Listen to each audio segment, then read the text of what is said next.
Domenica 10 giugno 2018, Villanova Tulo. Come ogni seconda domenica di giugno, anche quest'anno si è festeggiato il santo patrono del paese, San Giuliano Martire, ricorrenza abbinata alla Sagra della Ciliegia, giornata che oltre alle cerimonie religiose vede diverse manifestazioni civili.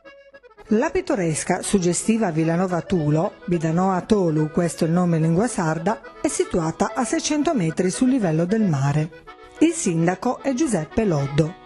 Fino al 2006 apparteneva alla provincia di Nuoro, poi è passata alla provincia di Cagliari e dal 2017 è entrata a far parte della provincia Sud Sardegna. È vasta circa 40 km² e la sua popolazione conta 1091 abitanti.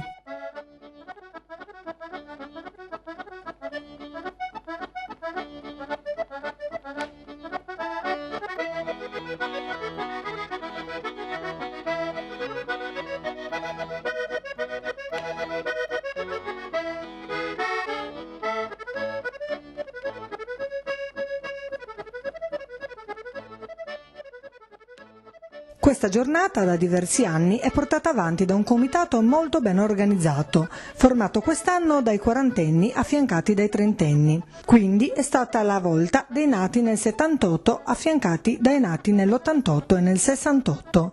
Ogni anno passano il testimone e nel 2019 toccherà ai nati nel 1979 affiancati dai trentenni e cinquantenni.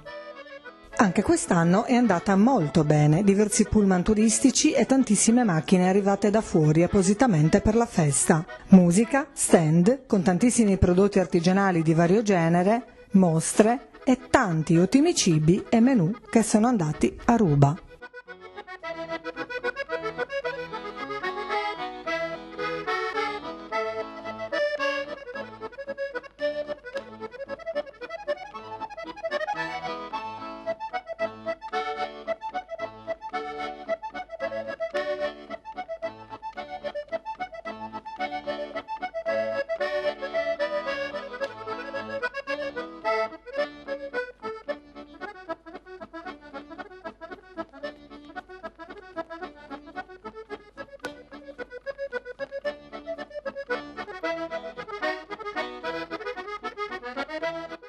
Dai, visto,